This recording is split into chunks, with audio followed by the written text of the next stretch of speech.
Leyenda al callejón del fallecido en Oaxaca. Esta historia ocurrió durante la época colonial en la calle que ahora se llama 2 de Abril, la cual conduce al centro de Oaxaca.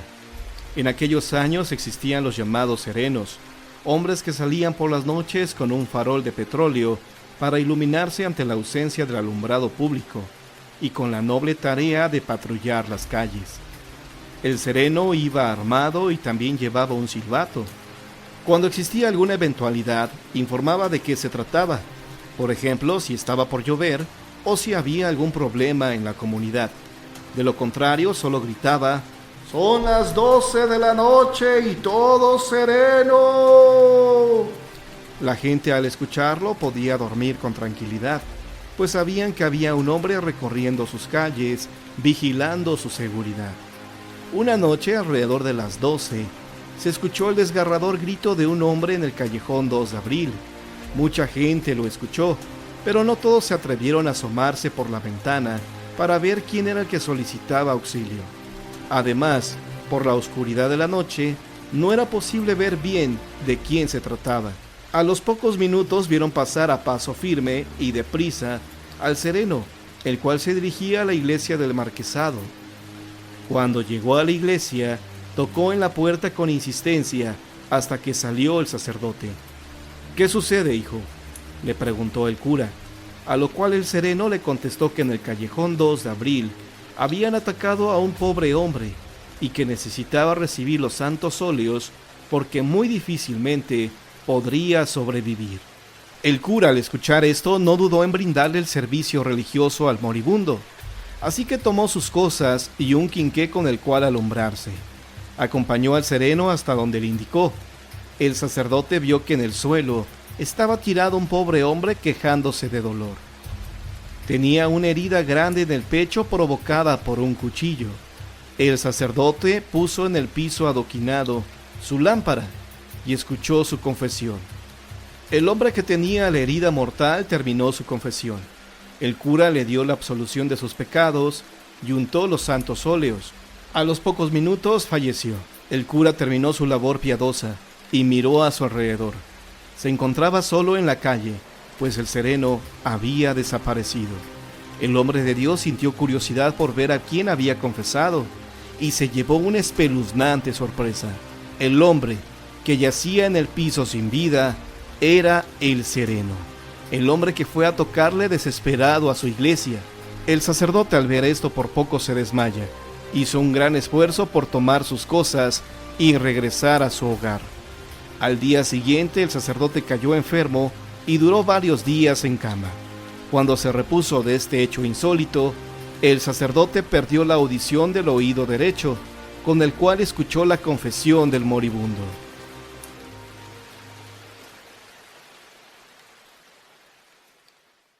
La Llorona de San Pablo Monte. San Pablo Monte es un pintoresco pueblito dedicado a la artesanía. La vida de sus pobladores es tranquila y pacífica, ya que son dueños de pintorescas casas rodeadas de hermosas vistas y verdes valles. Sin embargo, no todo es placentero en ese lugar. El miedo invade a los tranquilos habitantes por la noche. Tal es el temor que se obligan a aprisionarse en sus viviendas. Ese acto de permanecer alejados de la oscuridad, en la seguridad de sus casas, se lo deben a la señora. La señora es conocida como la Llorona, por el llanto con que se hace presente. Un llanto que le nace desde las entrañas, provocando por un dolor tan intenso que no puede contener. La señora aparece entre los sembradíos, desplazándose suavemente y anunciando su presencia desde lejos, erizándole los cabellos a cualquiera que esté alrededor con su desgarrador lamento. Los habitantes cuentan que el espíritu de la señora le pertenece a quien fuera la mujer más hermosa del pueblo. En los tiempos de la colonia, la señora contrajo matrimonio con un hombre muy celoso, al cual amaba con fervor. Según las historias, en una ocasión el hombre, enfurecido y lleno de celos, encerró a su mujer en su casa por 2 años, para evitar que le fuera infiel. Durante todo ese tiempo nadie pudo verla hasta que finalmente pudo salir deshecha de pies a cabeza. Las ratas la habían mordido el bello rostro, dejándole marcas muy profundas en su piel. Se atrevió a salir de su encierro al escuchar a sus hijos gritar. Su marido los había golpeado en el rostro, porque la hermosura de los pequeños le recordaban a su infiel esposa. Para salvarlos, la pobre mujer tuvo que pasar por entre los perros del esposo, que terminaron por despedazarla bajo las órdenes de su desquiciado cónyuge. Arrebatándole a los niños y con las pocas fuerzas que aún mantenía, salió corriendo al filo de la medianoche, cargando los cuerpos sin vida de sus pequeños. Se dice que desde entonces, el segundo sábado del mes de octubre, la señora sale para buscar venganza. Una confesión de ultratumba. Leyenda de Zacatecas. Por las noches, cuando la ciudad duerme custodiada por la luna, y nada turba su transparente calma, es mucho más factible que se presentan sucesos en la romántica plaza mayor de la ciudad capital de Zacatecas. En cierta ocasión, a altas horas de la noche, llamaron fuertemente con el antiguo y pesado picaporte de hierro. La puerta de la notaría del templo de Santo Domingo, donde se alojaba el padre Martín Esqueda. No causó extrañeza al buen sacerdote que lo fueran a despertar a tales horas, pues estaba acostumbrado a ello, pues con frecuencia así acontecía, para llevarlo a administrar los sacramentos a los enfermos graves. Como siguieron tocando cada vez con mayor fuerza, se levantó del lecho, se vistió y se asomó a la ventana preguntando: ¿Quién llama? Una mujer de clase humilde, vestida de negro y cubierta la cabeza con rebozo, contestó: Yo, padrecito, vengo a rogarle que nos haga la caridad de ir a casa, a auxiliar a un enfermo muy grave que tenemos. Por toda contestación, el sacerdote salió enseguida con su petaca de mano. Atrás, la mujer que le servía de guía. Atravesaron oscuras y apartadas callejas que desembocaban en la antigua plaza de toros, y al llegar a esta, la mujer se detuvo y abrió la puerta de una mísera habitación, a la cual pasó el padre. El cuarto estaba desmantelado, con la débil luz de una vela de cebo que estaba en la tabla de un viejo y desvencijado cajón de madera. El sacerdote distinguió al enfermo, el cual yacía sobre un sucio petate en el suelo, junto a la pared, en el rincón de la estancia.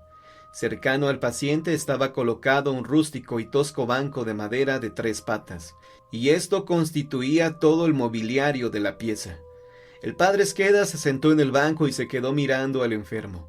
Era un hombre entre los 50 y los 60 años, alto, con el cuerpo enflaquecido, de rostro enjuto, demacrado y de amarillento color cadavérico.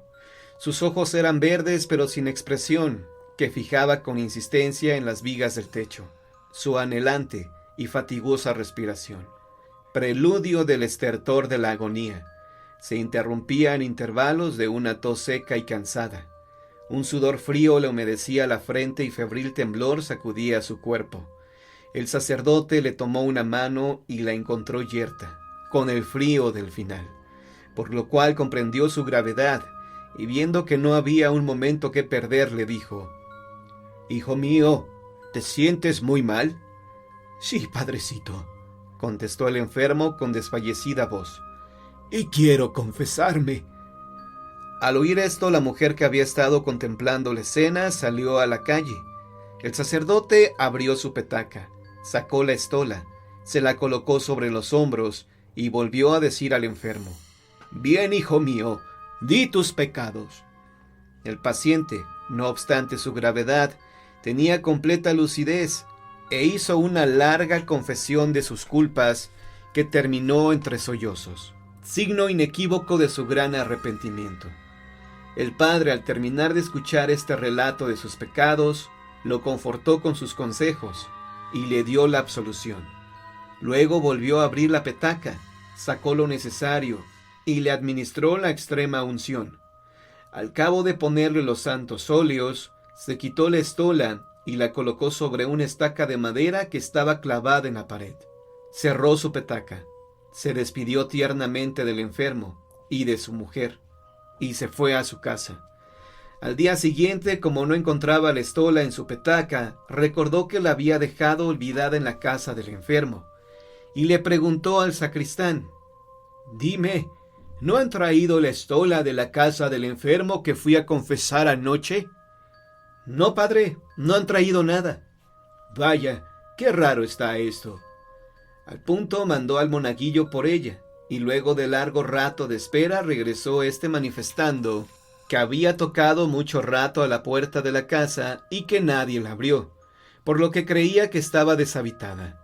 Impaciente, el padre mandó con apremio al sacristán, el cual dilató en volver el doble de tiempo que el acólito, y a su regreso dijo al sacerdote lo mismo que aquel. Había estado tocando fortísimamente, hasta con una piedra, y que nadie la abrió. Y por lo mismo tenía la seguridad de que en esa casa no vivía nadie. El padre Esqueda perdió la paciencia y nervioso fue personalmente a la casa, con igual resultado que los dos anteriores, pues no obstante lo mucho que tocó, nadie la abrió, quedando con la certeza de que la casa estaba deshabitada, porque además todos los indicios demostraban que la puerta hacía largo tiempo que no se abría. Como no encontraba por aquellos arrabales de la plaza de toros alma viviente que le informara al respecto, fue intrigado al ver al dueño del edificio, quien al escuchar el relato del padre respondió: «Padrecito, es muy extraño lo que usted me refiere. ¿No sería víctima de un sueño o de alguna pesadilla? Porque hace más de un año que tengo desocupados estos cuartos de la plaza de toros, y por lo mismo durante todo ese tiempo no se ha abierto, sino que han permanecido cerrados». A las afirmaciones del virtuoso ministro del Señor, le argumentó el propietario de la finca: «Créame que me da pavor su caso, padrecito, mas pronto sabremos si usted sufrió un sueño o es en realidad lo que usted dice. Como me asegura que la estola la dejó colgada en una estaca del cuarto aquel, si es así, ahí debe de estar. Vamos a desengañarnos». Encaminaron sus pasos hacia la plaza de toros, y una vez ahí, al meter el dueño la tosca, antigua y pesada llave de hierro en la vieja chapa del cuarto en cuestión, el padre Esqueda notó que era la misma con la que la mujer había abierto la puerta la noche anterior.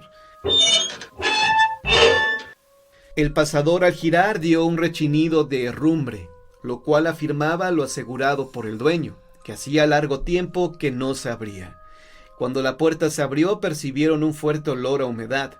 Grande fue la sorpresa de ambos al ver enormes telarañas colgando del techo y un sinnúmero de ratas corriendo azoradas hacia sus agujeros, cosa que no viera el padre la noche anterior. El piso estaba enlosado, pero lo cubría una gruesísima capa de tierra sobre la que quedaban estampadas las huellas de los pies. No obstante lo tétrico del cuarto, la estola estaba colgada sobre la estaca de madera, tal y como el sacerdote lo aseguraba. Está por demás decir la tremenda sensación que causó entre los pacíficos habitantes un acontecimiento de tal naturaleza, y las veladas familiares donde con frecuencia se cuenta este suceso. El buen padre Esqueda adquirió un recio padecimiento hepático, ocasionado por el fuerte derrame de bilis, cuyo resultado fue su fallecimiento, después de varios años de haber confesado al enfermo de ultratumba, o no se sabe de dónde vendría, ya que jamás se han vuelto a tener noticias de él.